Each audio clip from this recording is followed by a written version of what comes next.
Good evening, everyone. Welcome back to Mystic Hots. We have a treat for you tonight as the Division D East playoffs are getting underway tonight. Currently already playing is Wood League versus Mistakes Were Made. And tonight you're joining us here for a match between the number 4 United East versus number 5 Ban Cho. It should be a great game. Both these teams are quite evenly matched. Let's go ahead and move right along here. Joining me tonight is the ever wonderful Tyro. Say hello. Hey, I'm super stoked for this. Awesome, awesome. We're going to jump right in here. We got a lot to cover before this match starts. So, as we get on in here, we have the opening bracket. As you can see the bracket here, Western Division, Eastern Division, Wood League and Mistakes Have Made are playing right now. United East and Bancho are coming up here shortly. And we will be diving head straight into this. This will be updated as all the matches are played, so this will be up to date with every cast here in Division D. So keep an eye on it, and let's see who makes it all the way through. From what you know about Division D, Tyre, who do you think is going to be in the finals? I don't know a whole lot about Division D, but I'm a big Dynasty Warriors fan, and I know that wasn't the inference that they were making, but I've got to pick Lubu. Lubu. All right. I would have to say it's from who I've played everybody here except for Mistakes and Bancho. But I'm gonna have to kind of go with Lubu too. I know they had a rough going when the hurricane hit when they played Wood League, but they sat atop the bracket all season long. So out of the East, I've got to stick with my pick of Lubu. Out of the West, the undefeated off-brand cereal is likely the number one choice to get to the grand finals. And from what I've seen on both sides, I would have to give it to off-brand cereal as my prediction for the overall winner of Division D. I can respect that. I kind of hope to see Spicy Boys make it up there, just because off-brand cereal versus Spicy Boys would be an interesting match. Tonight as the Division D East playoffs are getting underway. Oh God, there's an echo. Currently already playing. Okay, sorry about that, folks. Moving right along into the team tidbits. The teams wanted to share some info with you. We're going to share it with you now. We're going to start on the side of United East, where we have nice little player profiles for you. We start out with Demon Zerg, who wants everybody to know that his highest win rank tank outside of NGS is Cho'Gall. I can't hate that at all. He came second place in a LAN tournament for Heroes of the Storm, losing only to the North Dakota Heroes of the Dorm team, and he plays in a band with a real-life ETC. Tyra, why don't you tell us about Unicorn Farts? Is a beast at Brightwing. Hey, I really like Brightwing. I can respect that. Would like to go for a long walk on the beach with Deckard Cain, which I feel could be kind of risky, if you understand where I'm coming from there. Might ask her to stay a while and listen. And wants to be like Alex Straza when she is older. I too want to be a dragon. Following that is Southerly Elf, the flex player, and they are a high school student, and they still believe in Santa Claus because Stitches has a skin based on him. I can respect that. Fancy Ursa plays Nazebo so much that he sounds like him on voice comms. He's an avid WoW player who thinks that Death Knights are tall, dark, and handsome. Following that, we have Corix in the off lane. He's the oldest player on the team at 34 years old, resides in Brazil, and believes he is stronger than Blaze and can beat him in an arm wrestling contest. That's awesome. Imperial, the flex and sub, was new to the team, added only last week, and the most important information they could give us about him is that he is a Canadian. Moving right along, the number one thing to take away from United East is while they didn't finish 1 or 2, they did manage to go the entire season without suffering a domination. So props to them. The only team in Division D East did not suffer a domination all season long. On the side of Ban Cho, though, they've been together for 2 years as a group, and it's their first year at NGS. Go ahead, Tyro. I'm taking all the glory here. I understand it. Yeah, from 10th to 5th in the final round. That's how close Divi is. That's nuts. That was crazy. Despite their name, they have played Cho'Gall 0 times. They've banned Cho'Gall twice, and have Cho'Gall banned against them 0 times. And I know you want this last one. I want this last one. No basis to team name. They're debating changing it to Bancho Kazooie. I don't know if that's a joke. I really hope it's not. I was an avid fan of Banjo and Kazooie when I was growing up. All right. So some fun tidbits there, but of course I know what everybody's here for, especially if you're in the Division D chat or the Division E chat. They're the same. Everybody's here for the poetry that was shared today. Division D East, both matches, all four teams were sharing very, very taunting poetry with each other. That's truly the truest art form of insulting your enemy. So I'm going to read the first one from United Unicorns here, and I'll let Tyro have the Bancho one. Then we'll close out with the second one that was submitted just roughly an hour ago by United East to wrap things up. So here we go. Thus begins your downfall. First we ban Cho, then we ban Gaul. United East was never dominated. Be sure you will get obliterated. When we unleash our damage man, maybe you should run and run all you can. Won't matter, you will reach your end. There's no way you can defend. And adding to that is one little tidbit they call Nazebo damage man. That's awesome. You did a wonderful job there, by the way. Thank you. United East. Bancho will feast. No domination. Prone to subjugation. United East. Bancho will beast. At the end of the round, nowhere to be found. United East, united least. United they weep, united they fall. United, united, divided. That's actually pretty good. Thank you. I'm at the poetry, you know. Okay, well, I'll take credit for that, too. Let's wrap this up. I know everybody's eager for the match as well. So, Bancho, they say, yet we look the other way. Hovering Gaul, demons are shouting, no! Our mind has been made, and away Gaul goes. While some may say we have thrown the draft, I say the precaution was extremely daft. Never before have they lived up to their name. To allow them to, United East shall not be the blame. I dig it. Now I'm really expecting a Cho'Gall ban. Me too. So here we go, ladies and gentlemen. I'm sure everybody's eager for this part. We have our map picks here, and we had Battlefield of Eternity banned out by United East.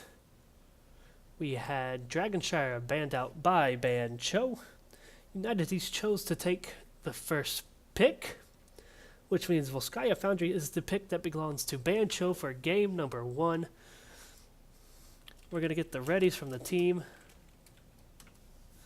And because we're having some fun with this first one, we're going to put our team voting who's going to win game 1 based purely off the poetry. So when we get to that, we will have some fun. All right, you're big mystic. Based off of the poetry, who is going to win this game? United East, game 1. They put in I dig it. 2 poems. Yeah. It wasn't the 2 poems for me. I'm not a fan of the short line poetry, so that long poetry was wonderful. I dug it. You read it super well. United East easy. All right. We are going into the draft here. As it loads up now. Volskaya Industries.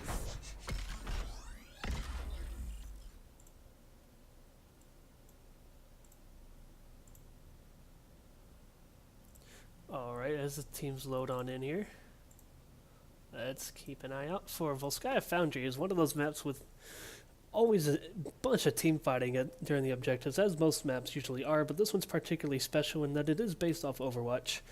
And just like in Overwatch, when the objective reaches 99%, if somebody from the opposing team is on the point, it will go into quote-unquote overtime. And thus, the point can be stalled out almost indefinitely as long as somebody is touching it. Yeah. This is my team's highest win rate map. Ours we as well. love this map. Funnily enough, we hated it. Or my team hated it, but it was our most winning map, so we kind of had to go with it. Oh, okay. We run silly cheeses on it. And so there's simple rules to follow whenever you have the protector, especially the first protector. And we got Diablo banned out on the side of United East as the first ban. Continue, sir. Yep. Great ban. There's Leoric. That's an odd ban, especially when Diablo got banned. Yeah, there's rules you follow when you get the first protector. You can either grab towers, with it to try to get the XP lead, which is kind of standard, or you take it top to get the first well. And you do that to deny them having the life, those taps, during the second objective. And that's what I'm kind of hoping to see here. Yeah, me too. Usually getting the most useful tactic that I've seen, as you said, is the one where they rotate up, get rid of that well, get the advantage in the lanes ahead of time, and just keep pushing, as getting as much XP as they can from that protector. Jaina banned out on the side of United East for the second ban, and Kerrigan, that one's definitely not a surprise. She is in such a devastating spot right now. Yeah, my team is currently at a state where if we can't have her, we're going to ban her. Same here. Johanna, first pick out of United East, not a surprise there. Seen him run her a few times. And she's just very good at controlling that point. So it begins. I was going to note that Asmo and Rain are slipping through the draft, and there goes Asmo on the side of Ban Cho. Love it. Deckard is a very powerful healer here as well. I expect Alex to pop up, or at least be banned. Well, if Alex doesn't get picked up by United East, I expect her to be banned if there's not a support already picked up on UE's side after this. But Deckard, kind of a good counter to the Joe there, but they go with White Mane, and there's Damage Man. No surprise there. I'm digging the Nazebo pick. That they say that he plays Nazebo so much, he sounds like him in voice comms. I really want to see his Nazebo play.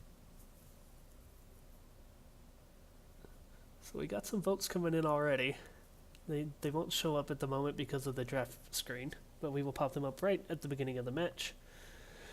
As we have third bans coming through here. Bancho with the Kel'Thas, not a surprising one. Very tight areas to fight, and Living Bomb is very easily spread on this map. I'm very interested to see what Bancho picks here, because as it stands, they've got very standard picks. They haven't really begun shaping their team and how they want to play this game.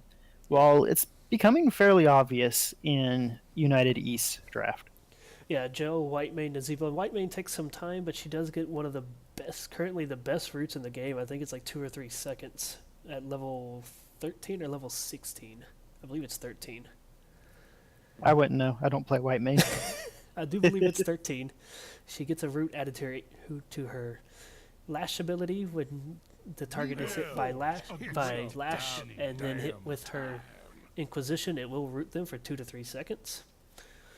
And coming out, here's where things start to change. We've got Varian and Tychus on the side of Bancho. Varian's still not giving much away on the side of the tank side there. But Tychus, definitely somebody who can power through Johanna pretty quick. I'm digging the Tychus ban. The Tychus pick. Absolutely. It's a wonderful pick. Good move by Cho. Anytime you're ready. Arthas and Raynor coming out. Very strong picks. Raynor very good against the Tychus with that extra range. Yeah, definitely. I'm curious if they're going to put Arthas off on one of the solo lanes while Nazebo's rotating to get his stacks faster, or how they're going to handle that. Because Arthas does have a pretty prominent solo build that's been emerging lately, especially with the cooldown reduction to his Frostmourne. I kind of hope they pick up a second tank here. We're about to see. They do go with ETC. I love the pick. And actually, if he gets Raynor, there is almost nothing to stop him from moshing the entire duration. Yeah. Joe, if she can pop her invulnerable just in time, perhaps. But, ladies and gentlemen, we have our draft picks. We are about to jump right into the match here. Who do you think is going to... Oh, well, we've already done that vote. Never mind. It was based off the poetry this time. But, Tyro, your opinions here after the draft? So, we had a drop. Uh-oh. All right, based off of the draft that we see there, I was kind of questioning the Arthas pick into the Tychus, picking up that second beef tank that Tychus is just going to melt. That being said, Raynor beats Tychus. If you cannot get to the Raynor as that ETC, if you can't push him out of position, and if he does not die, nothing is going to be able to stop D East from just dominating that game.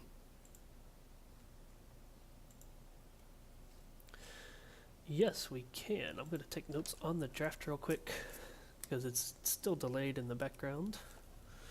Taro, go ahead and feel free to fill the air. Okay, you're good. I don't know. There's certain ways to play it. I feel like Cho really wants to play the stall game, especially with the Tychus, with the Asmodean, with the Deckard.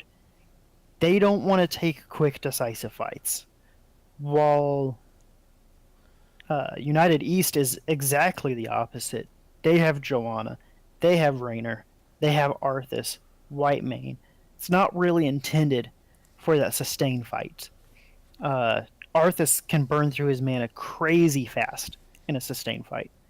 So I'm looking forward to seeing how they play it. If Cho'Gall can, or Bancho can successfully stall, they have a significant chance. But they have to figure out some way to keep Raynor off of Tychus. I agree.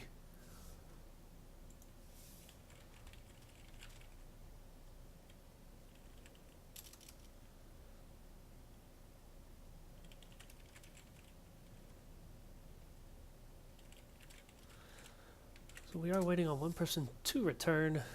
Literally at the count of one here is when it just whoop disappears. Yeah, that was a little unfortunate. If the game had actually loaded, then It would have paused. could have just paused it. Yeah. I do hope they come back. This playoffs is not a good time to have somebody vanish. No, not at all. That can be very rough, especially whenever you have playoff hopes. You want to go far. You want to make it to those finals. Oh dear. People are falling off all over the place. Oh, they're coming back, it looks like. There we go. Let me send the captains their drafts real quick. Yep. Let's get a repeat of this. I'm excited to get into this game. Favorite map, two great drafts. I don't think either team has a bad draft.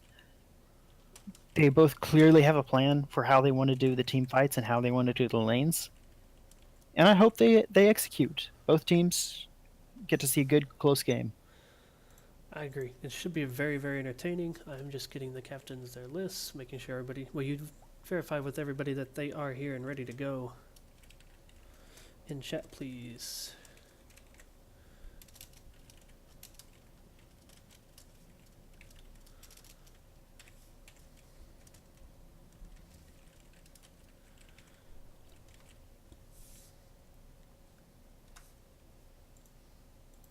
All right. It looks like we they're are... ready. Yeah. Get to go through the draft again. I expect this to be a really fast draft. I do too. I will be disappointed if they allow the time to run out.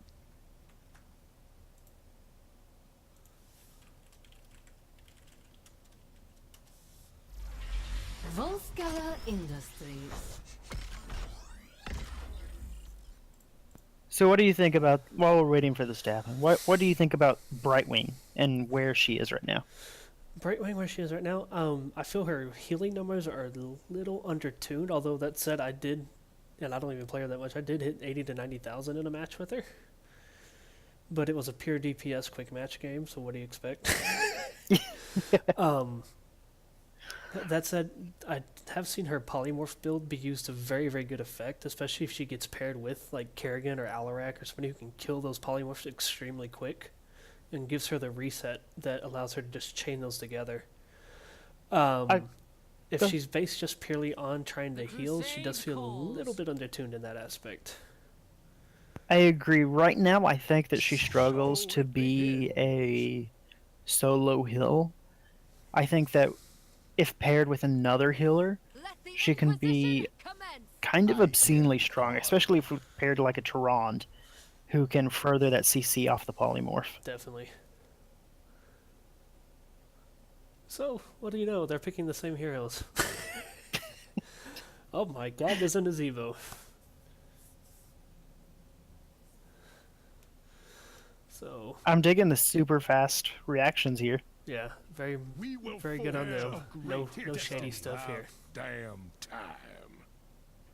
Anytime you're ready. Glory to the scourge.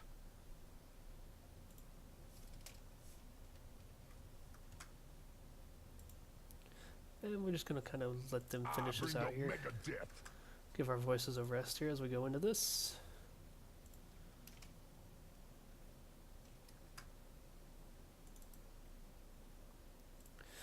So any changes? I think there's some more time here to review this draft.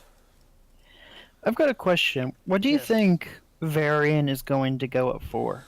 Ooh, let's see. On the side of, well, with the white mane, I'm kind of expecting Colossal. The best way to, she can burst really well, but if you can get to her and burn her down fast enough, she might go down. That said, she's pretty tough to get down in the right hands. I watched our support the other night heal himself as white mane through 3 ultimates. Literally back to That's back. awesome. Yeah, he runs a bit I of feel like it's going to be hard to get to Whitemane. You've got Joanna, you've got Arthas. Yeah. They're going to be standing right in front of her. I also think with the double tanks and Tychus, the armor reduction is just going to be very powerful. And so let's go ahead, while we've got this lull in here, let's get the vote up. United East was picked to win by the chat based on the poems by 66%. Nice. So I like it. I'm digging the poem. that they were definitely very good on both parts. We are jumping right into this.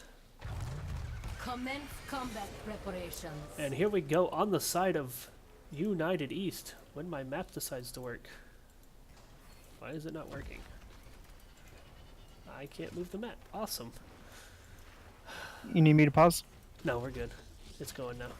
Anyways, we have Demon Zerg on Johanna, Korix on the Arthas, Fancy Ursa on Nazebo, Southerly Elf on Raynor, and White Mane being played by Unicorn Farts. 5, 4. For Bancho, we have Bluestein V2 on the Deckard, Sluggadin on the Asmodan, Quinel on ETC, Shisui on Varian, and DKO26 on Tychus. Awesome. Well, teams are underway here. Deckard already getting some potions down, and United East is just kind of dancing around here. So is Bancho. Typical start. Yep, very standard. Oh, but ETC Note. getting the slide in there.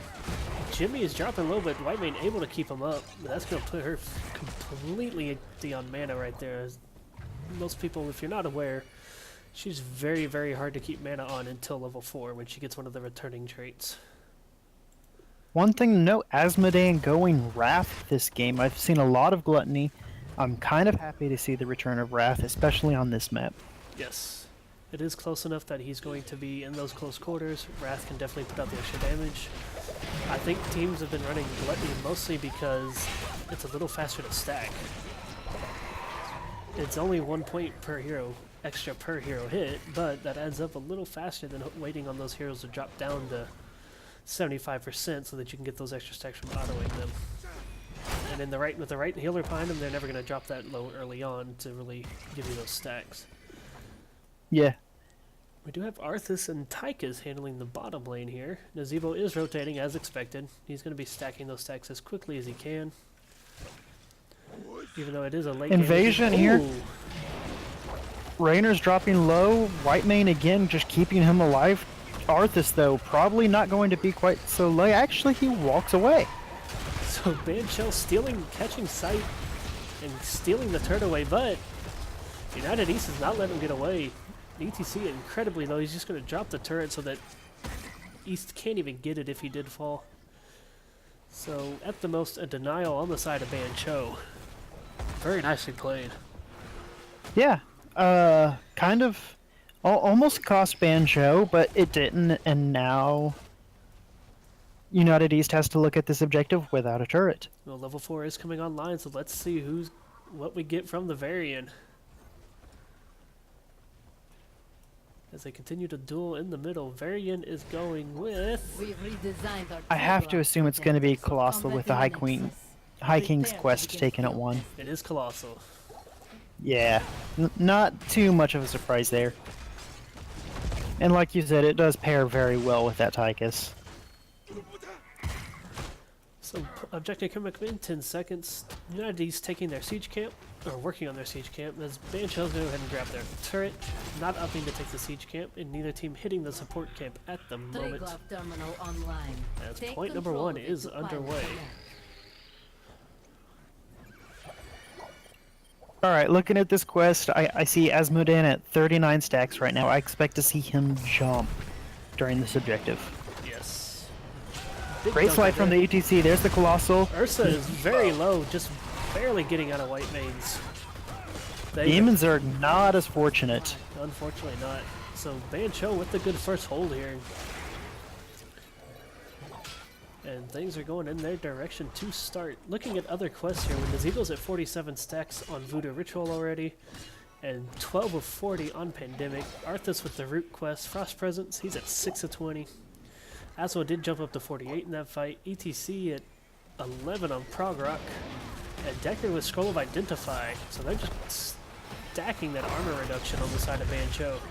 Tychus falling there in the beautiful wall from Nazebo. Very nice. And Ursa just barely dodging, and looks like Nazebo got the hit. He did get those 2 more points. Almost. I love what dodging the ETC is doing here. Just keeping the point as long as possible before getting away safely. Ensuring that you're going to have that Tychus back with plenty of time to fight. Yeah. So Asmo is still up in the solo lane. That Soak right now is making a difference as they're about to hit level 7. And they might have it before this objective Slide is done. ETC, there's the Colossal and Whitemane. Whitemane very low. There's the dunk to finish her off. Asmodan from downtown. And Southerly Elf is next with that new Raynor melee animation there. Hero Flame. And he is exploded by the Deckard Cain Scroll. Demons are looking a little rough himself. Having to back out. So the Going to get away. Yeah, the damage coming out of the side of Bancho here, even with the Asmodan more of the late game hero. The downside for United East here is that their late game hero has to be level 20 before he realizes his full power. Yeah, absolutely. And this ETC getting caught there in that wall, taking a lot of damage from the turret. And they're going to opt for these front towers first. But yeah, Nazebo, one of those level 20, if he's stacked, is a monster of a powerhouse. The Volskaya, one of those maps that a lot of times not always making it to 20. Yeah, if you play the Protector right, you can win the game really early. Arthur's getting caught out. I don't know if he's going to escape from this. Quark's in big trouble here. Dodges the root, dodges that slam, but he's not going to get far enough away. And a big hit there with the rift from the Protector there. Ursa's going to have to get out of here. Over There's the wall's gone. They're taking the well as expected. Protector's dead. The well's low. And the well is gone. Jimmy. Hero slain. Jimmy and the well falling almost simultaneously. Bancho sitting at a comfy 5-1 kill lead, 8-7, almost an exact level difference. And these towers are going to push into 9, more than likely. I love the way that Bancho is playing this game right now. They've completely surpassed what I expected they would do, and they are in the driver's seat. Yeah, usually the teams play real careful with that Asmodan, try to just stall out the game, get those stacks up. But that said, he's already at 82. We're 6 minutes into this. Yeah, I would not actually be too surprised if we end up seeing a Pride Asmodan if they make it to 20. Oh, I agree completely. Varian going up to try to catch his... Oh, no. He's just going to get level 10 here. Asmodan going Art of Chaos, though. Little bit of surprise, especially taking the Battleborn talent at 4. For those who don't know, if you take Battleborn at 4, you take Bombardment, you get 2 extra attacks after a dunk. You throw 3 little shots out at a time. It massively reduces the cooldown of your summons, and especially with Wrath, you can stack it really fast. Yes, I do run those 2 talents myself, even with Gluttony, just for the extra mech presence. And the Art of Chaos with Gluttony, at least, it just starts skyrocketing your stats if you're getting multiple heroes. But with Wrath, it is a little odd. I do prefer the AoE split attack that you get there. But Ursa in trouble again. Barely getting out of there, but Bancho's going to invade another camp of United East. And they've got the level 10 advantage here. So, Tyro, my friend, if you'll go ahead and go through Bancho's ult, says we have a possible... Nope, they're engaging. Wow. That's a very brave engage. It is level 10. All 5 are here. I would be nowhere near this objective. Arthas is in the bottom, soaking. He's actually pushing in on the tower. Alright, so for Bancho, we have Stay a While and Listen from Deckard, Tide of Sin from Asmo, Stage Dive from ETC, a little bit of a surprise there, Warbringer from Varian, and Commandeer Odin from Tychus. I'm getting another Stage dive. I do like the stage dive. This is one of those maps where you can let ETC kind of go do his thing, and the massive slow is a little less risky than the Mosh, although I think Mosh would have probably been fine here. Maybe he's just not wanting to worry about Jimmy. Alright, we now have the ultis online from United East Mystic. Yes, we've got Johanna with Blessed Shield. We've got Army of the Dead from the Arthas. Ravenous Spirit coming from the Zebo. Hyperion from Jimmy Raynor. And Divine Reckoning coming out of Whitemane. So we've got the damage ult from Whitemane, zoning from Jimmy, and I don't blame the Zebo for taking the one that lets him sit in the back and do damage. Yeah, it's interesting. For the side of United East, they've taken 3 heroes where the ulti is kind of up in the air. Yeah. Or you could almost say 4 heroes, because Arthas in the objective, throwing out Syndragosa and just making it so every tower can't shoot, is kind of strong right now. I do like the ghoul pick here, though, with Tychus. He's going to need all the extra health he can get. Arthas is one of the squishier frontliners. Here comes the ulti chain, though. We have Stay a While and Listen, Odin going down. There is a ton of damage there, but Varian falls first. Down goes Joe, down goes Whitemane, so bloodshed all around here. ETC is low, and Elf is not letting him get away. Arthas just barely missing the root. ETC getting another dunk. There's another slide and push from the ETC, and down goes Jimmy, who got a little greedy there at the end. I feel like United East needed to leave a little bit early. There's no way Nazebo walks away from this. He's dead. Once the Whitemane died, I feel like the very first thing United East should have done is just walked away, waited, come back and fought on the objective when they could. But with Nazebo dead now, this is definitely going to the side of Bancho. Yes, and this is one of those maps where you have the time, similar to Towers of Doom, if you can just poke and stall it a little bit, you have the time to get that objective and make those comebacks. But the difference being on Volsky is after that second Protector, it starts to snowball. As you can see, they're already on level 13. The Protector has done its superhero landing. It is on the roll. I like that. I've never realized that before. Superhero landing. It's really bad for the knees. Red team has destroyed the fort. Props and a high five for anyone who noticed that reference. And welcome to the chat, 2D. I guess the Wood League and Mistakes for Mate game is done already.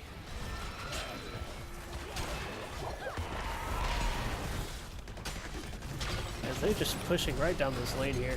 Here comes the Odin going to be backing things up. Decker getting a one-man route, but Joe's going to get out of there. Here comes the Ravenous Spirit. Down goes ETC. That's a big kill right there for United East. Definitely one they need to get down. A lot of damage coming out from that Ravenous Spirit, and Nazebo making a lot of use from it. And I'm actually surprised to see Asmodan in the Protector here. He's not yet to his 200, and it is now showing 0 on the stat board. That's awesome. It is bugged out. We do not know what stacks he is at. Yeah, I'm surprised too. I expected to see maybe a Tychus in there, or the Varian. He's at 142 according to his portrait. Sorry to interrupt you there. You're good, you're good. I guess Varian is in it. I'm just blind and dumb. But yeah, I expected to see Varian Tychus in it, not Asmodan. He's got those stacks he has to work on. Oh, they're back. 148. Maybe because he was in Protector? Yeah, most likely. So, Bancho even the game knows.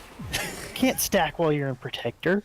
What are you doing? Bancho's starting to paint that map red again. Or orange with the colorblind mode on. Both teams looking to engage on the support camp though.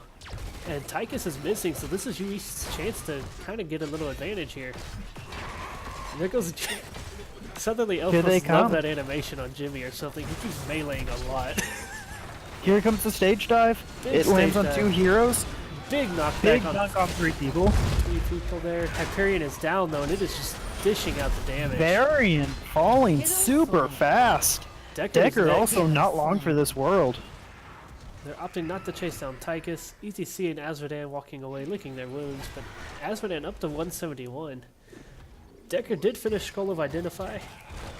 Tychus is done with Dash, and Nazebo's already up to 145 with Pandemic completed. And Arthas just needs one more little route. And then that's... Oh, we have a player disconnected. A hero has Will we be left the seeing a battle. pause? There it is. There we are. Alright, so with that win, actually less than a level lead now for the side of Bancho. Div East, or United East making a very strong comeback.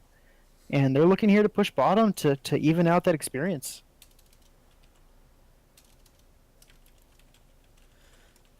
While we're in this low, I'm trying to see if the result of Wood League and Mistakes Were Made is available to us. But yeah, very, very good comeback started here by United East. They took the right time to engage there, not having the Tychus, which was just enough time for them to take that point. What am I trying to say here? I wish I could see the time right now. I can't see it. It's really bugging me. 13:42. 13:42. Alright, heads up. Almost 14 minutes into the game, Nazebo has 4,400 health. Jeez.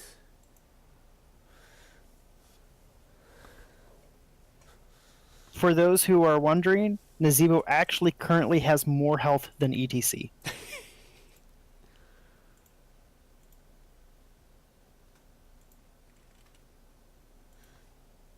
Alright, it looks like they're all good to go. Go ahead, count them down. The prodigal hero returns. And we are back in it. Yes. So back we go. Wood League versus Mistakes Were Made is over. I'm just waiting on the result from Tootie till we can update Division DE. The fort bottom falls, and all of a sudden, it is an even game and experience. And just like that, it's amazing how one team fight can swing a game sometimes. And there goes... There goes again. DKO again. A hero has left the battle. He's still acting. Okay, he's back. Okay, we're good. A little bit of lag issues on the side of Bancho. I hope it doesn't continue. I want to see a nice, even, clean game. Okay, yeah, those dunks are hurting now. DKO may be the Brazilian player. That would explain that for sure. But Azo is at 185, Nazebo at 155. Arthur's still needing that one route, but he's at 117 on Frozen Waste. Access its terminal. That's going to be very helpful against Tychus when that's completed. Yes, it will. But level 16 power talents are online. We've got Scroll of Stone Curse from Deckard. That's not a surprise. Total Annihilation from Azmodan. That's not a surprise. Imposing Presence on ETC. Banner of Ironforge on Variant. And Titan Grenade on Tychus. Kind of stole your team's talents. If you want to do the other ones, feel free. That's fine. We have Imposing Presence on Joanna too. I feel like there may be a bug there. I didn't realize that ETC had Imposing Presence. He does, I believe. At least that's what it shows. That's what we're going with. We have Arthas taking Remorseless Winter. Nazebo going Spider Colony, which is odd. He did go Toad Quest, but he's taken Spider Colony. We have Paint Them Red from Raynor, and Radiance from Whitemane. I like this setup from United East right here. Although Joe's going to narrowly dodge that. The reason for Spider Colony is it's going to reduce the cooldown on Plague of Toads and his wall. Every time the spiders deal damage against a hero. It is kind of the new go-to for the frog build, I believe. Those poor frogs can't get up that conveyor belt. I've never seen that animation before. That is a United East beautiful animation. doing a very good job zoning here. The ETC's finally going to make the dive in as Bancho realizes they got to get on that point, but Deckard is absolutely blown up. Asmodee finishes his quest, and not without some oomph behind it. Jiminy's health just dropped incredibly quick, and now United East is doing the conveyor belt dance. They just need to pull out here, regroup. They have time. But Tychus also down. Very nice kill from Arthas against the Tychus there. They're actually going to get this protector. Off they go. Protector number 3 in favor of United East. So they get their first protector here. They've already got the fort down. They got the well down. They're going to be looking to push this hard. I expect a keep to come out of this, honestly. You've got Tychus down for another 26 seconds. He's the main source of damage against the protector. Asmo can do a little bit, but he's not really the workhorse there. He took a good chunk off right there. Yes, he did. If that thing drops to about 75%, which it is now, and Nazmo starts auto-attacking, it'll definitely burn a lot faster. There goes the Tychus again. But it looks like at the moment they're going to get the keeping back on out. I don't blame them. Everybody is coming back online. Swapping out Johanna into the DKO left again. Tychus is showing as Tychus right now. But Bancho, They're opting to play it. yeah, perhaps a little bit Tychus of respect going here. crazy. Tychus Well, AI having a Tychus- mind of its own here. Oh no! I do respect it. They know that United East is in the middle of an objective. So perhaps they're looking just to hold it out until that's over and then pause? Or they're just Perhaps. opting to just forgo it and not worry about it. My team will begin But repairs. both forts, the towers on that keep and the towers here at this fort here, put United East just shy of 20, so Nazebo will be completely, fully online here soon. As for Dan sitting at 269 now, he's kind of waned off a bit on those stacks. He has. And Nazebo's, if anything, he's just accelerating. 189 now. He's up to 5,400 health. Got the Tychus back. Varian is in trouble. Hero slain. And there's level 20. So ults will be coming up here shortly. The winner of this best of 3 will be playing Wood League in round number 2. We've been informed that Wood League won 2-0 in the best of 3 over mistakes were made. Congratulations to them as they advance to round number 2. Correct me if I've mistaken, they were the #1 seed in Yes. East, correct? Yes, they actually beat out Lubu on the last Sunday of, well, not last Sunday, the last playable Sunday. They beat out Lubu with a 2-0 domination to take first place. Oh, nice. That was Lubu's first domination of the season.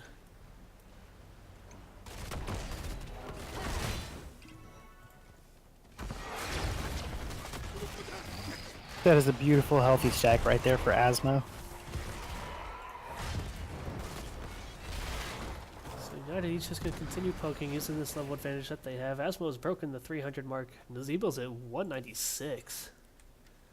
Honestly, they need to push a fight here. You don't want to let Bancho reach level 20 for free, which is kind of what's going on.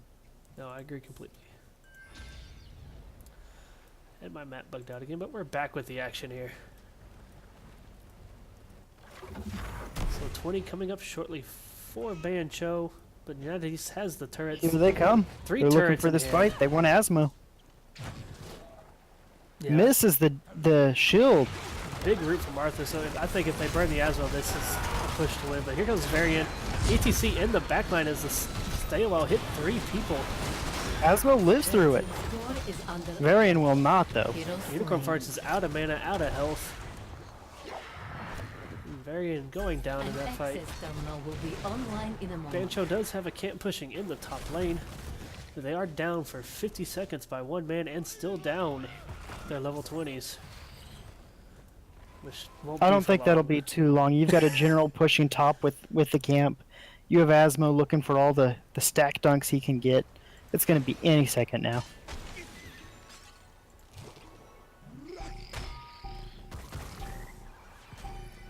Access terminal online. It is Secure online to now. activate the protector. So it looks like Vancho is possibly going to get that top fort. It's going to be their first fort of the game. United East does have 2 forts and a keep down. So property value wise, United East is a little rich right now. Here comes the engage. A lot of big ultis going down. There's Massive the stay a while and listen. Oh my gosh. Deckard falling though. Heroes Unfortunate. ETC falling. DKO Red team's in and out of the fort is fight under again. attack. But he lives. It looks like he is actually on Tychus. Red team has destroyed the fort. There goes the fort. Catapult's on the keep though. I worry right now for Bancho. If they lose this objective, United East is going to take the Protector, go bottom, and win the game. And I don't think there's anything they can do to stop them. No, they're going to have to keep that Tychus alive, and they're going to have to meet that thing early on down the lane. I would even not be surprised if they started at it right now. But they are still down 2 heroes for 20 seconds. Blue team has taken control of a So- protector. United East taking a moment here to swap heroes. Either put Whitemane in there for the safety, and out goes Jimmy. And in goes Johanna, which is a little surprising. I would like to see Johanna stay out of it and keep zoning, keep things off of that Protector. There's the Odin. Big red button. Misses. And here we go. This core is going to drop very quickly under this Protector. But Bancho putting out the damage, but down goes Varian. Yeah, this is all she wrote. GG to United East. They take game number 1. We will be back here shortly, as we have to reach out to see where game number 2 will be played. And once we have that information, we will be back with you here very, very shortly. Let's take a look at our closing numbers here. Massive tanking numbers on both sides of the teams. Both the healers about even in damage. Those fights were very quick when they engaged. A lot of bursts on both sides. I liked the pick in the variant. I liked the Colossal. It didn't work out. I don't know if I like the ETC pick. He's a little bit squishier as a main tank. He can't really hold up under the damage, while on the side of United East, they had Joanna, they had Arthas, both who are very comfortable in taking just massive amounts of damage. I agree, definitely. Very even though in terms of kills, very, very close game that swung only at the very end there. So both teams putting a very good fight. They know their season is on the line here.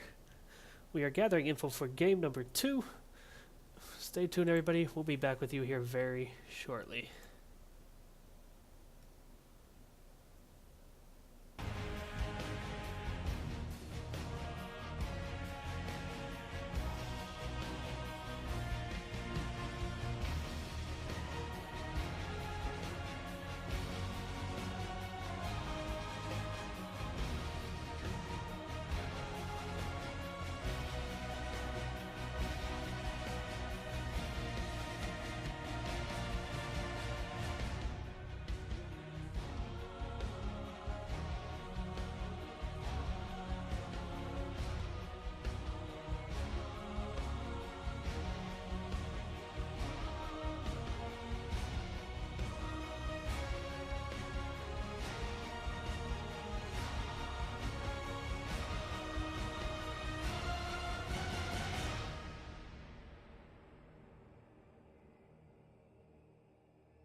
Welcome back, ladies and gentlemen. We are having the teams load up here. They are getting, I believe, an on-roster sub replacement here on the side of Banchos due to the DCs coming out of DKO. But we do have, briefly here for you, a preview, as Wood League did win match number 1 for the playoffs here in Division D East, beating Mistakes Were Made 2-0. So Wood League has advanced to the next round. They will play the winner of this matchup. It could be United East. It could be Bancho. We will see what happens here in game number 2. Game number 2 will be played on Infernal Shrines. It was chosen by Bancho to go ahead and take the map pick again. So they opted to continue trying to use their maps to their advantage. So United East will once again have the first pick going into this. So Tyro, quite entertaining game number 1 there. Yeah, it was definitely a blast. It was unfortunate, DKO having those lag issues. I don't know if that had any effect on the outcome of the game. I somewhat doubt it, simply on the sake that at some point United East just came online, and there was no stopping them. And they played an excellent match in the comeback game, and they deserved the win. They did. Who is Fake News Nate?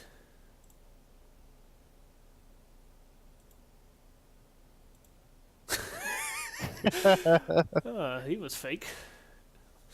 So Digging the name though. yeah. So here, just for the chat's entertainment, we'll put the poems back up here. Not gonna read them again though. But it looks like everybody is here. United East is going to be first picking again.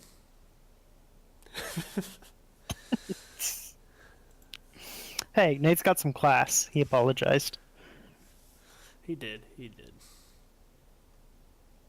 So once again, this will be game number 2. It was picked by Bancho. United East taking the first one on Volskaya Foundry. I'm sorry for the awkward pauses. We are just making sure everything is in order here. I like the map pick. It's similar in Volskaya to that team fight dynamic. However, you lack the stalling mechanism. Once a team is reaching those defenders, that's it. Yep, teams are ready. We are going to be jumping in here to the draft. 3, 2, 1, kicking it off here.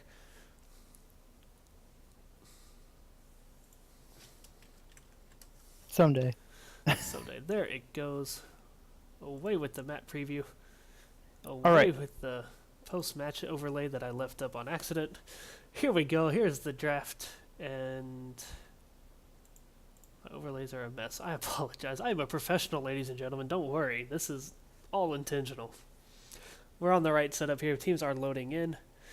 Here we go. So this is another map, though, where Asmodean can shine, especially if he's played very well. This is definitely more of a Gluttony, and I've even seen some run, the name is escaping me because it's run so rarely. Greed map, but Asmodean is banned out right away by United East.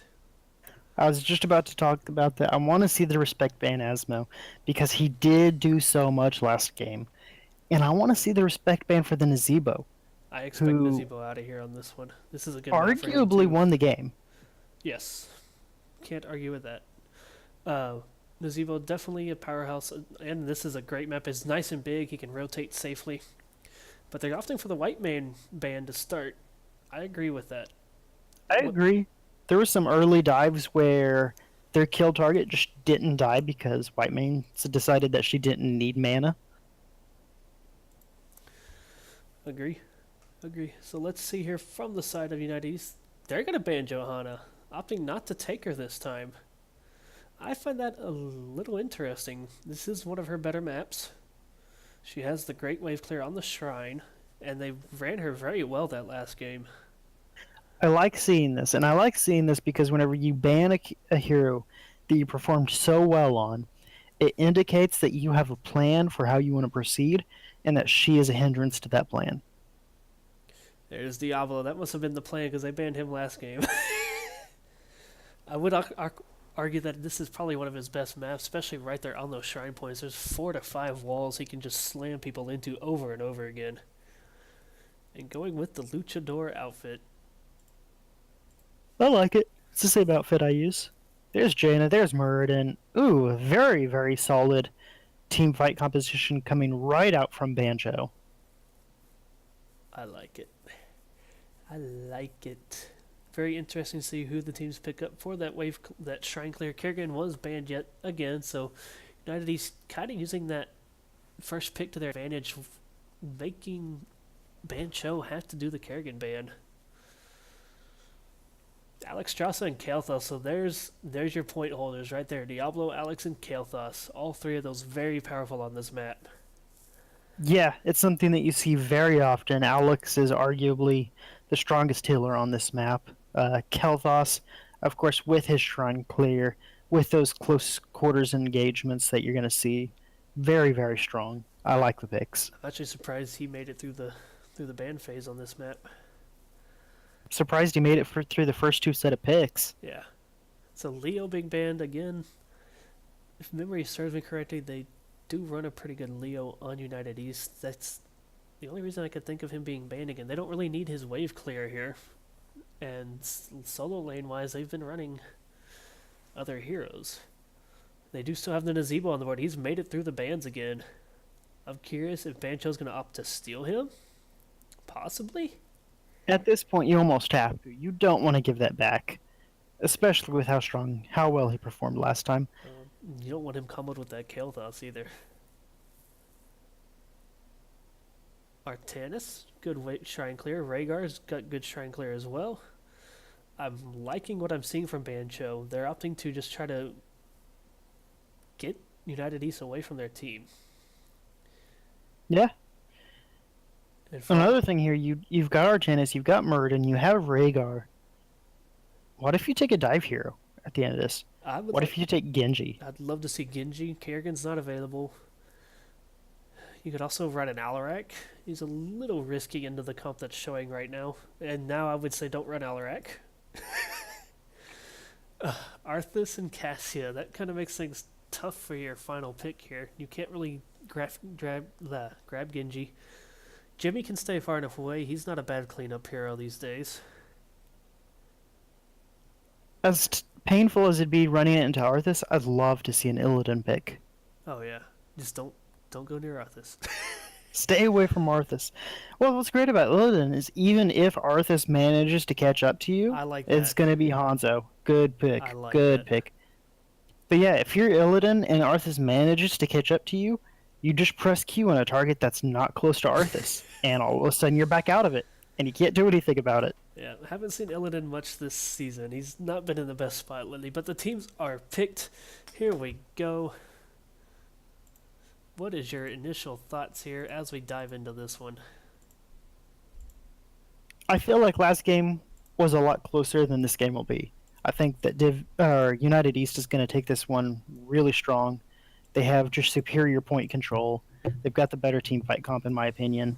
Hans is going to make a lot of an impact, but ultimately it's just not going to be enough. I agree with that. The early game is definitely in the favor of United East. The late game kind of balances out a bit, but I would still have to give it to United East here. Ladies and gentlemen, there's your draft picks. We are going into game number 2 with Bancho's playoff lives on the line. Let us know in the chat who you think is going to win. As once the survey pops up, we are diving into game number 2 on Infernal Shrines. Very shortly.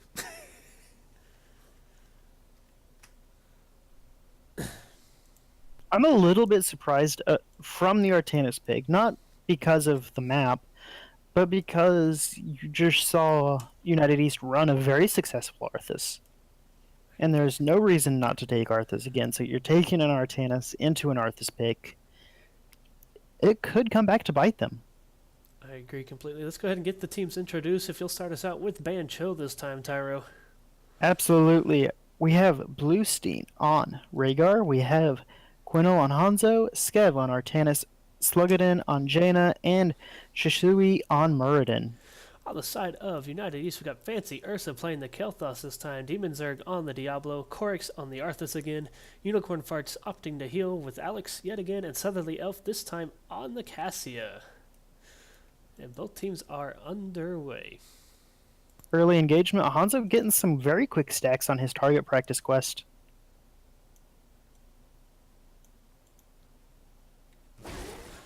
Sound was disabled, that's always fun. I pulled the day 9 there. I had the sound disabled.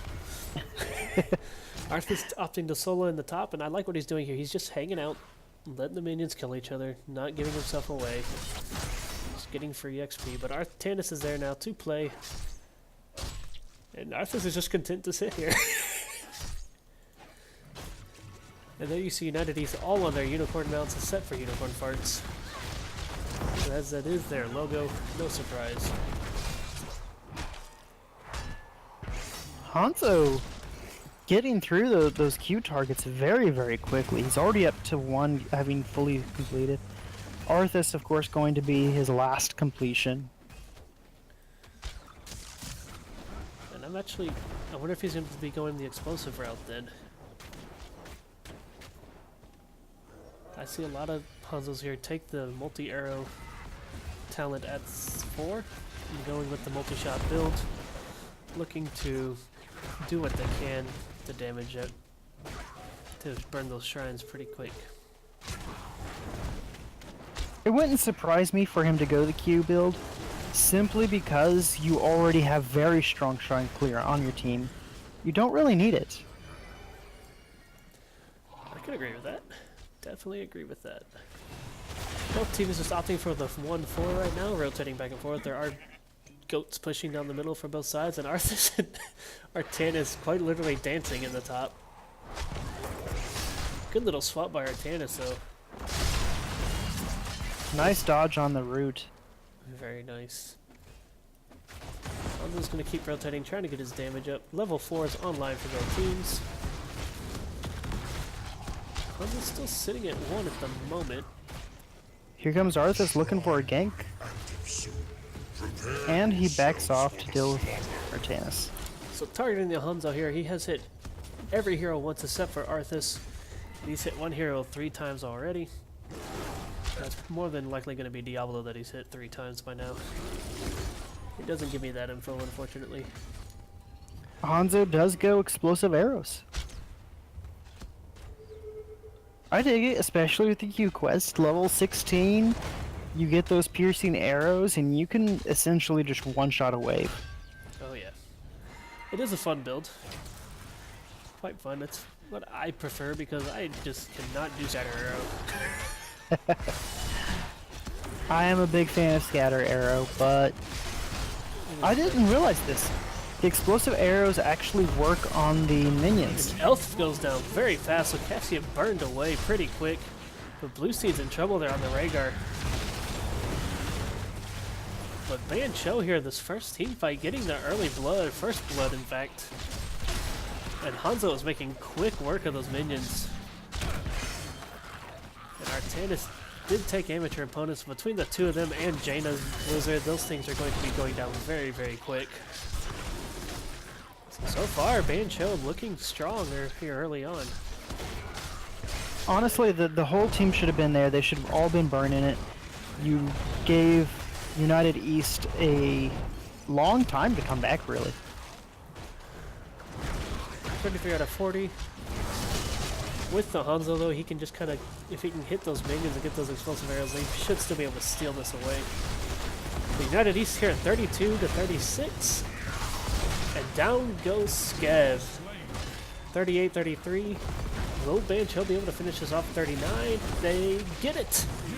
But at the cost of their lives. Rhaegar is down, Artanis is down, Sushi walked out with under 500 health. Yeah, they are not going to be pushing with this, that's for sure. They're going to go back, they're going to lick their wounds, and maybe get some map pressure going on. So first Punisher underway is a Mortar Punisher. Most erratic of them, I would say. But it is not getting baited over that wall. A little bit of a mistake, but it's not going to even cost him the gate. Or I guess it will cost him the gate. Last possible second. Gate does go down. Thankfully, unfortunately, those first Punishers are never really super damaging unless they're arcane. But I mean, that can be said about arcane anytime throughout the game. It is almost always one of those must-win shrines when it's arcane. Immediately, both teams going on their own siege camps. And it looks like it's going to be United East making their way to the bottom siege. Artanis in a very bad position. Artanis trying to slip out. The fire from Diablo's gonna not hit enough to damage him. We do have the final votes in. It is United East, picked 83 to 16. We have never outmatched coming out from Hanzo. He is going for that scatter shot reduction. Or not, Mana cost yeah, that's scatter right. shot reduction. You're right. I did that right. What am I is talking about? What is his Q-based talent there? The name of the talent is escaping me, and that's a horrible thing as a caster. There's... Stormbow. Yeah. It's kind of... I mean, it's good if you're hitting them all the time. But if you're not, if you're hitting minions with him, which is kind of what he wants to do, especially taking that explosive arrows, then it makes sense why he went never outmatched. Now, is the armor reduction talent on Hanzo at 7? Oh, yeah. I was thinking, Dragon Hunters. What am I thinking? Possibly. Yeah, reduction of 20 armor. I'm actually, with as much as they focus on that last match, I'm a little shocked they didn't go with that one there. Not too many heavily armored heroes on, like, Cassia, though. And even that, it's passive only when she's moving, so... Crash just looking to help speed that wave clear up. I can respect it. He can just W those objectives pretty infinitely. Nice stun from Murden. Very nice. Diablo going with the Feast on Fear, Sacrificial Soul, and Malevolence. So he's A little going... bit of an unusual build. I see more people going Feast on Fear recently. I myself am still a Devil Dew man. Devil's Due, and then fire throughout the way. Oh yeah. Claim it in my name. Myself, with that said, there's a reason they don't let me run Diablo. An average of 8 deaths per game, you know. Both teams online at 10 now. Very nice. Let's start out with the side of Ban Cho. Alright, we have Ancestral on Rhaegar. Hanzo's taking Dragon's Arrow. Artanis taking Purifier Beam. Perhaps the most unexpected, but not too unexpected. I would say Jaina that's taking for, Ring. I'd say the beam and is for Murden. Alex. Sorry. Yeah. You're good. Murder's got Avatar. Yeah.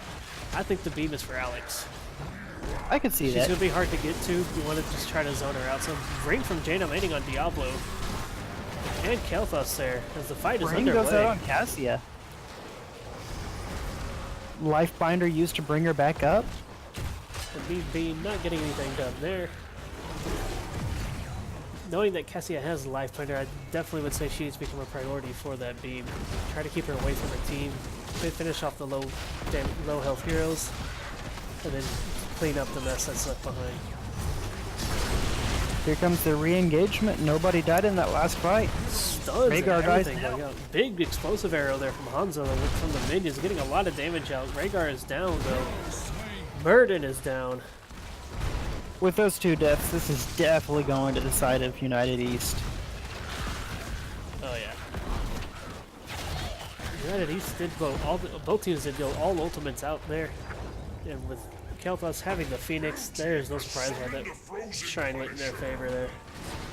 The rest of United East ults, though, are Lightning Breath from the Diablo, Army of the Dead coming out of Arthas again, looking to stay alive, Ball of Lightning from the Cassia, and Lifefinder, as we've seen, out of Alexstrasza, and they are underway here with the Frost Punisher. And Quinno in trouble. Diablo getting greedy there, he's going to opt to back out. And things are underway.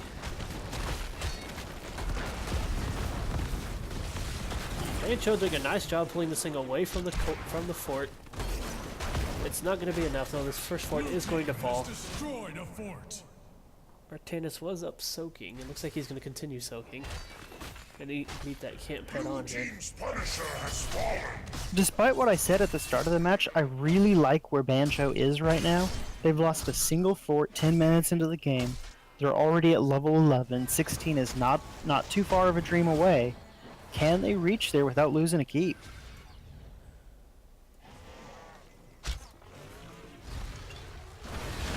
Both teams opting for the wave clear at this point. What is Kel'Thas running? He did go, he's at 34 stacks of Mana Addict already. Netherwind, Sun King's Fury, Phoenix, a very standard build there. Cassia taking Plate of the Whale at 17 of 75. Not my favorite Cassia talent, but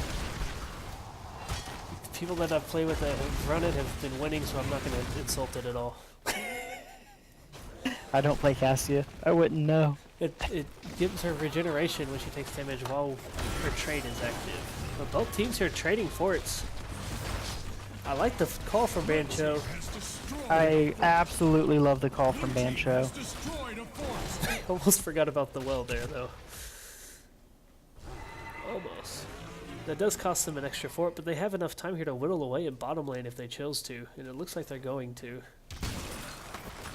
When you're Bancho, you've got the Hanzo, you have the Murden, you've got the Jaina, you're playing for 16. You need those 16 talent tiers. And they're opting to trade structures. They don't want to fight. They're looking to get free experience. Arthas appears and they back off. They're still right there, and this United East is going to be hitting 14 here shortly, but it's not much of a difference at this point. Looking at Jaina here, she went with Fingers of Frost, which she has completed, Arcane Intellect, Ice Lance, and Ice Barrier. So she did take some survival here. They're looking here for a gank. There's a chance. Oh, nice NATO from KT. Good grab. They're gonna. That is United East. They can't take their own tower. They could try. They could. They could. So Bancho going over here to their camp. Both teams engaging their shaman camp here. It is a top shrine, and it is going to be Arcane. A little bit of extra experience coming the way of Bancho here. They're also getting the bottom siege. There's an invasion coming. They've got to be very fast. They need to get out of here. They don't see it coming. Hanzo's going to walk right into it. He's dead. No, he's not. It's Hanzo. Oh, he dies to the breath! And Murden is next. The very, very tip of Diablo's rancid lightning breath picking off Hanzo as he tries to leap away ever so annoyingly. And so now, United East has the advantage on an Arcane Shrine, and as we mentioned earlier, this can be a very punishing Punisher when it's Arcane, especially with a fort already down. I liked the call there. Take out the fort, give yourself the advantage going into this, knowing the other two Punishers have already been up, and they've been Frost and Fire.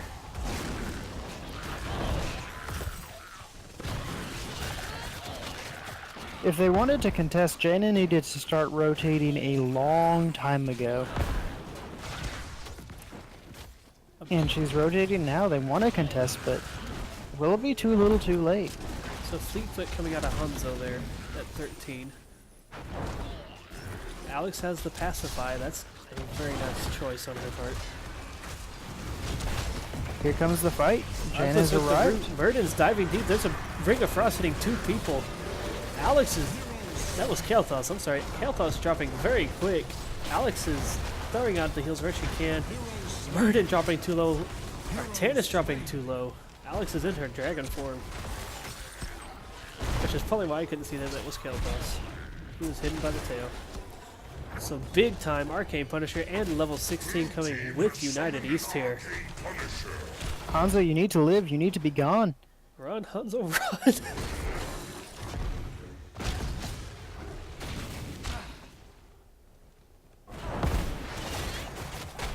He needs to be careful about... Okay, there we go. Yeah, if the Punisher jumps him, that can be brutal. They take out that small wall. Punisher taking almost no damage at the moment. There is nobody really up for Bancho. They're all up now. Gonna be making their way in here, but this... Hanzo is not who you want to be taking that Punisher shot. No, this could spell trouble for Bancho, though. Martinez diving deep. He dove too deep. Skev is in trouble. Root from the Arthas. Down goes Skev. Punisher still at half health. Diablo's Lightning Breath is out. Down goes Muradin. And this could be spelling very big trouble for Bancho. I can find better words to say, don't worry. We're not at level 16. It didn't work. They're pushing core. And this may be it. This could be it. 16 is online. Hanzo takes flawless technique at 16. And that's game. GG Good game to to the United side East. of United East. That is going to do it.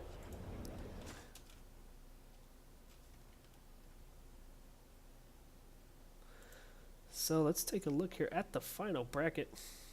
Not the final bracket, the final stats. Bracket will be updated shortly. Take it away, Tyro, while I adjust some items. Kel'Thas, not really putting out the damage, but in my personal opinion, possibly the MVP of this game. Hanzo doing a lot of damage. I don't know. I'm actually going to give MVP to Diablo. Getting those people with that lightning breath, especially that Hanzo almost getting away. The gank, the positioning. I'm giving it to Diablo. I loved his play this game. Very well played on the side of United East that game. Bancho perhaps losing a little bit of synergy there with the sub. Artanis did go a little deep a few times. It was a little unfortunate, but he had some good swaps. They had some great team fights that just didn't quite get those final kills. Yeah, there was definitely a little bit of lesser synergy there. That being said, in the end, we talked about it at the end of the draft. I just felt like United East had a stronger draft. They had the better team fight. And in the end, I feel like we all kind of knew that it was always going to be a United East victory on this game. Very close. The audience was right. They picked United East. United East does take this 2-0. We are getting the bracket updated. We are getting the overlays updated. We are getting Demon Zerg. Haha. Demon Zerg will be joining us here shortly. So at the moment, here's a preview of the bracket, ladies and gentlemen, as 2 of the 4 matches for Division D East are complete. We will have Wood League facing off against United East in round number 2. We will get Demon Zerg into chat shortly. And we will be joining them in lobby number... Let's do 5. That's our go-to. Sweet. I like 5.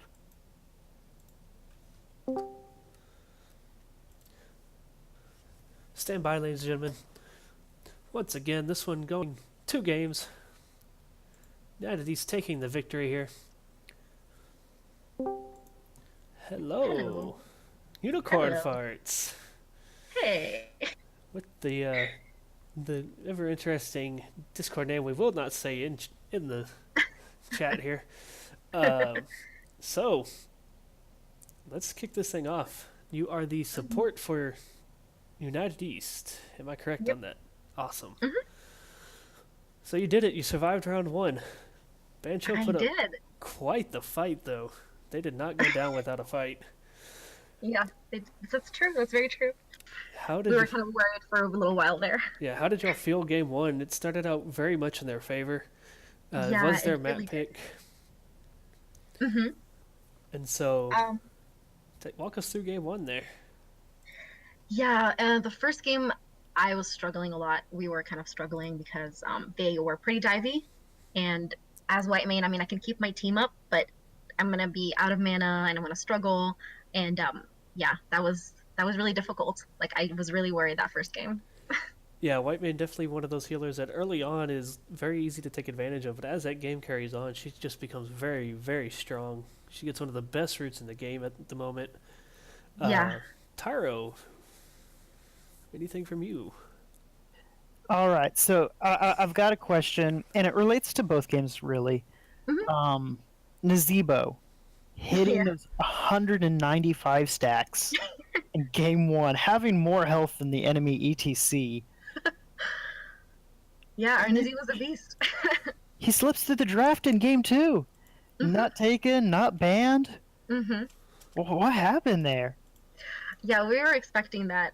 In previous games, Nazebo was kind of target banned after like at least a game, and so I fully expected them to ban him, but I guess not, and that was lucky for us.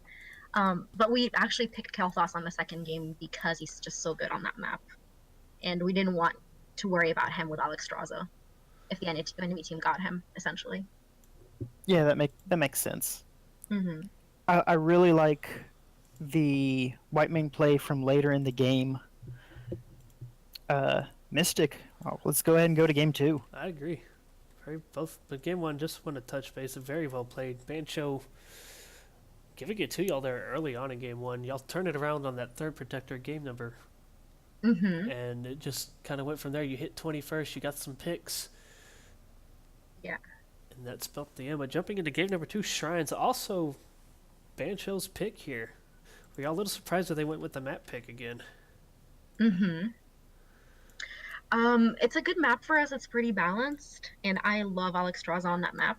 So if Dragon Queen's up and it's on the right time, it's pretty much guaranteed that we'll get the shrine. So I was really hoping to get her that map. Yeah, we were both a little shocked that she made it through. We were shocked that I know. Kel'Thas made it through. Yep. Both of those very high priority on the map. That said, I did like y'all's drafting style. You took advantage of the first pick. You made them have to worry about the Kerrigan ban. Yes. Yes, and we wanted to prioritize Diablo. Just makes a lot of sense on that map. Definitely, he's very dangerous there. Speaking Yeah. of Diablo, some of those flame kills towards the end. That Hanzo leaping away and getting nicked at the very last With piece the of that lightning breath. Yes. Yep. So you played that very well. Bancho did start out very strong. They took that first point from y'all very, very quickly. Mm-hmm. But they didn't quite get the same advantage those later ones. Once Alex had her, I believe you had the flower quest, or not the quest, the flower talent. The Last Blossom. Yep. Yes, blast. Thank you. I don't play her enough to remember her talents. And once Alex has that, and she's not getting touched, she is almost unstoppable in that back line. So very well played on your part. Very well done on the supports on both teams, I should add. Thank you. Tyro?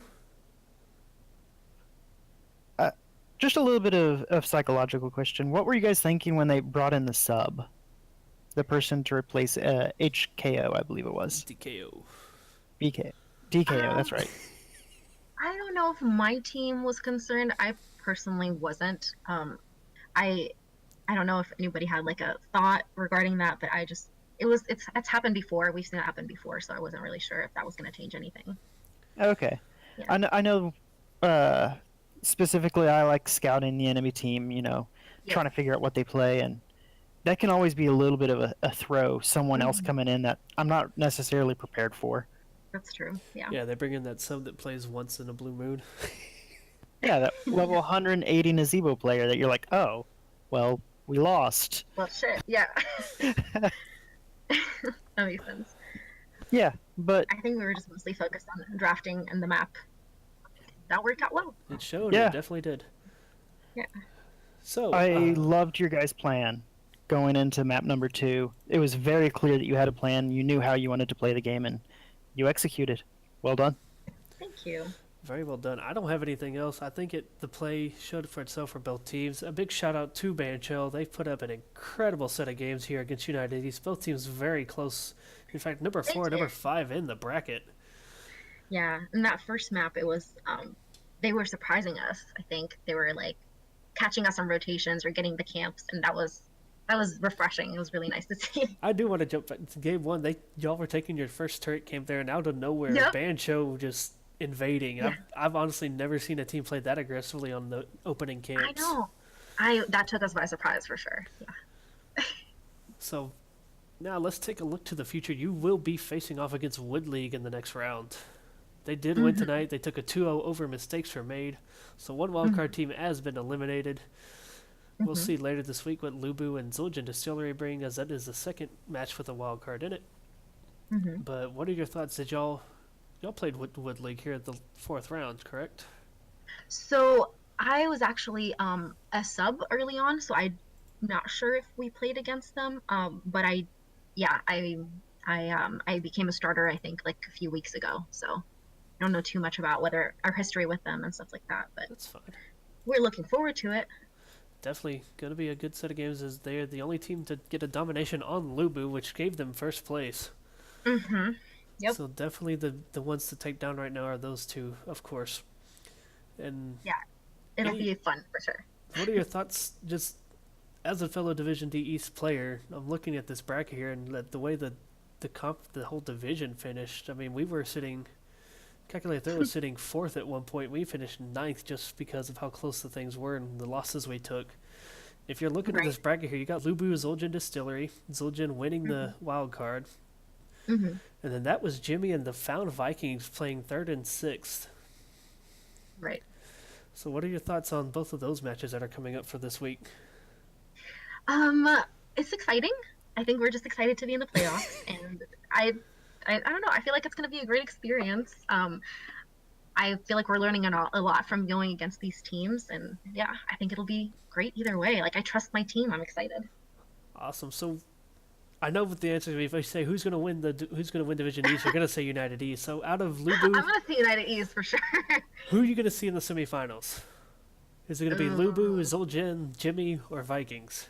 Who do you think? Oh, you're asking me tough questions now. I don't know. I feel like I could see it being a Lubu. I could see it being Wood League. We'll see. Well, you're playing Wood League next. It's not going to be Wood League in the semis. Oh, yes, yeah. So I don't know. I guess maybe Zul'jin. Zul'jin's definitely, they are I think they're the most experienced NGS team here. I think this is like their second or third season. Okay. So it'll definitely be interesting. Any of these teams capable quite well of taking down any of the other teams in this bracket. Yeah. As was seen all season long, we had surprises all through the season. I agree. I think, it's going to be an interesting week. Yes, it will be. Tyro, any final words? Nothing outside of very well played. I enjoyed the games, and I'm glad I got to cast them. Thanks for the entertainment. Yeah, thanks for joining us, Tyro. Very entertaining games. Thank you, Unicorn Farts. Thank you. The support from United East. Enjoy the rest of your night. Go celebrate the victory. We'll see you next round against Wood League. Awesome. Thank you. Thank you for joining us. Have a wonderful night. You too. Well, very entertaining night. Definitely thought Bancho had some chances there to pull one of those out, especially in game number 1. But unfortunately, it did not work in their favor this time, so they have been eliminated from the playoffs from Division D East. We have Wood League versus United East starting in round 2. Lubu versus Zul'jin Distillery playing this Thursday night at 8 o'clock Central Time, 9 o'clock Eastern. And that was Jimmy and the Found Vikings. I don't believe are on the schedule yet, but once we know that, we will be announcing it and entertaining the chats and everybody who does follow us to let them know.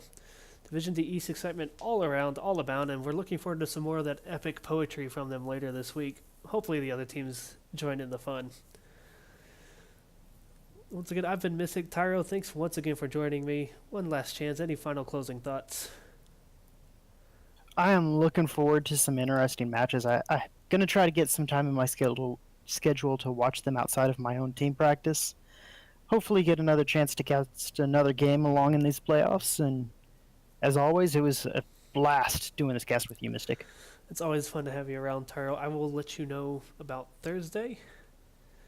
We will see what's going on then. We'll see when that was Jimmy and the Found Vikings play. If you are looking for the Wood League Mistakes Were Made game, if you missed it tonight, it was cast by the one, the only Tootie over on twitch.tv/TootieMoss, TUDYMOS. Go give it a shout. Go give him a follow. Go check it out. Go watch a very entertaining match over there. Ladies and gentlemen, have a wonderful night. We'll see you later this week. Say goodbye, Tyro. Goodbye, Tyro.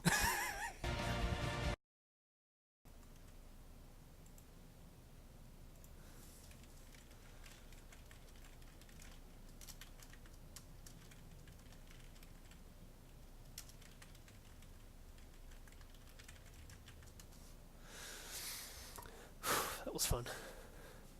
All she wrote. Yes!